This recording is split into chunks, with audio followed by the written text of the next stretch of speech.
Alright, hey guys, this is Burt from SoftTubes, and today we have a film review for the latest film from LAIKA Studios, Missing Link.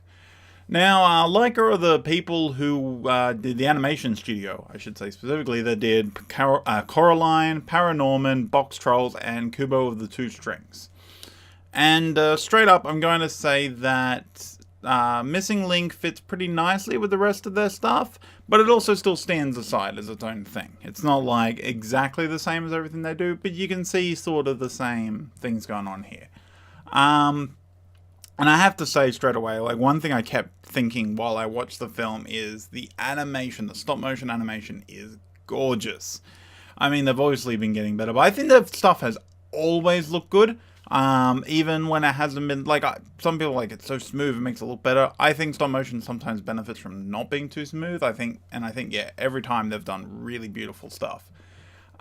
It's just a great film to look at, and I reckon, like, you could take any single shot and it was just like, it's a piece of art into itself. Like, it's just such a beautiful thing. There were so many times I was watching it and just went, that's such a good shot. It's like, just like, perfect, like, rule of three, and it's weird. I'm just thinking of like different shots, and I'm like, I would like there's so many I'm like that would look good as like a painting on the wall, basically. But on that, I will say that one thing they're really good at in this film is they don't waste any time. So there is a problem with a lot of films, and it happens more in live action, I feel, that they end up just doing shots because they look nice, but they don't add anything. It's just a nice looking shot. Here, I feel like every shot has a purpose. Everything they're showing you has some reason for being there. It's not simply just like, here's the thing, look at this. They're doing something to show you something about where the story's going, or how characters are feeling, or something. Like, it's doing something. And I mean, part of that is because it's animation. Animation tends to be better at this. It's not always better, but it tends to be because, and especially stop motion, I think, more so, because animation, all forms of animation, is really expensive and work intensive. And so it takes a lot of time to do, essentially. So you do your best not to waste time. There's no point filming a shot that isn't really doing anything, because that's cost you money and time and work. So it's a lot easier with live action. You can just kind of film it and they go, no, we might use it, we might not. Like, it's still, you shouldn't be doing that, but it's a bit easier.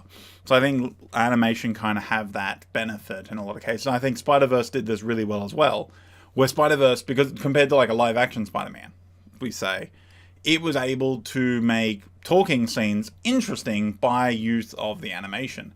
And I think this doesn't necessarily do that so much, where like it's not like people walking up walls and stuff, because it's not Spider-Man.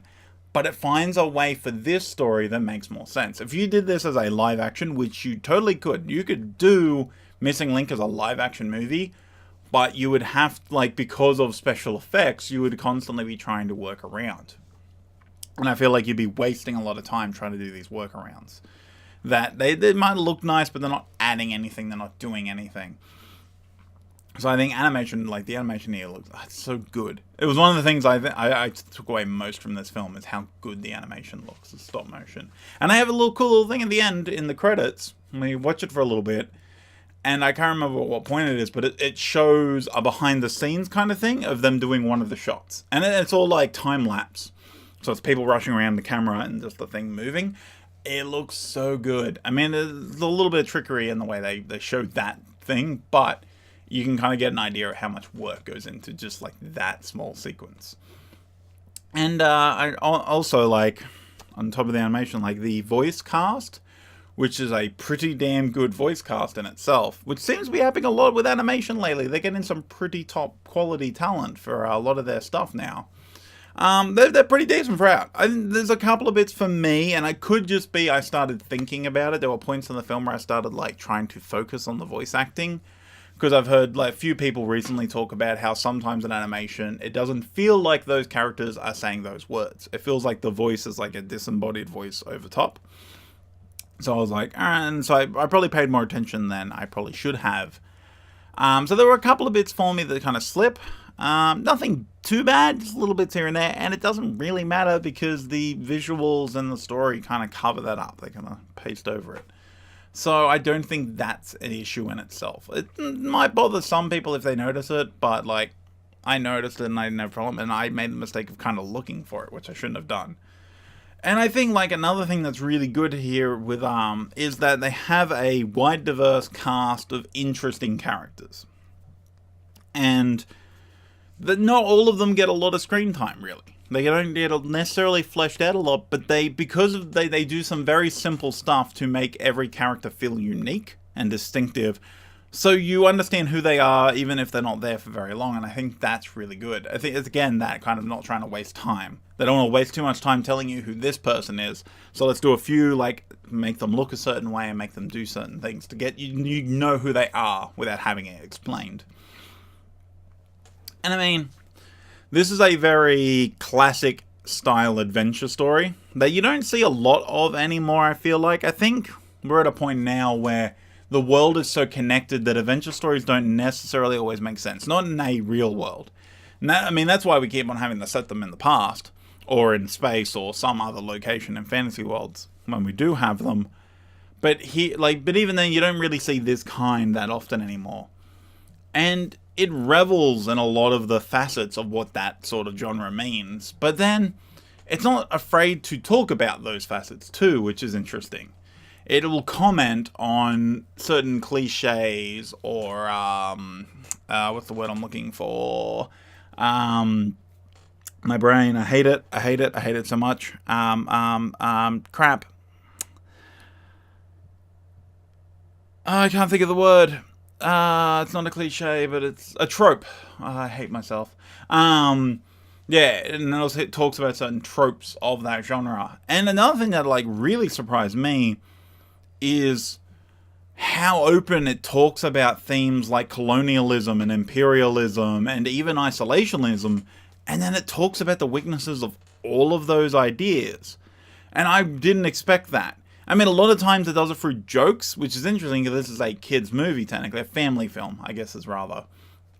And a lot of those jokes, like, the younger audience won't get, but they could be there mostly for the adult audience. Or I think they're just there because they wanted to talk about them. This is a film with a message, even if the message isn't that important overall. Still has that message. And there is some really good commentary in this film on those ideas, which I think is really damn decent. Especially for something like this where I didn't expect it from. I think sometimes that's the better place. When you go in like, oh yeah, this is a movie that's going to talk about these ideas, it's like, okay, cool. And you kind of feel like you're being talked at.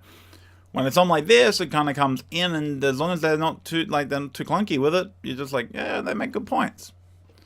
And I mean, that's kind of my wrap up. I mean, this was a bit of a short review, but I think it covers well pretty much everything without giving stuff away. This one I didn't want to talk too much about. Because I don't know, there's a bit of a, I don't want to say magic necessarily, but there's a bit of something there that I think you need to experience yourself. This wasn't a film I was rushing out to see. I will say that. Like, I kept seeing things, and originally when I started, I went, okay, it's another like that sort of film. Didn't know who the studio was or anything, so I just went, right. And then I had a friend mention to me when I brought it up. I'm like, oh yeah, it's LAIKA Studios, and he was like, and I'm like, apparently it's all right, from what I've been sort of hearing early. And he was like, well, that probably means it's actually pretty good, because that tends to be the reaction to all of that stuff. It's like, it's all right, but then you watch it and like, oh crap.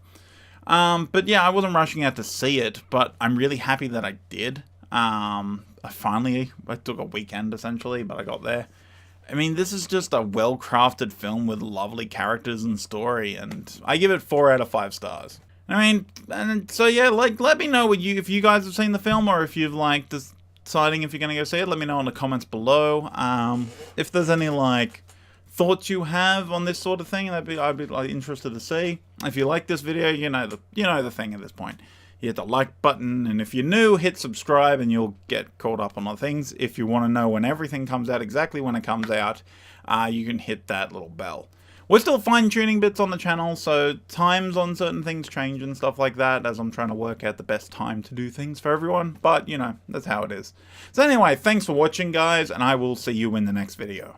See, for me, this is a great example of a film that knows exactly what it is, and does whatever it can be to be that.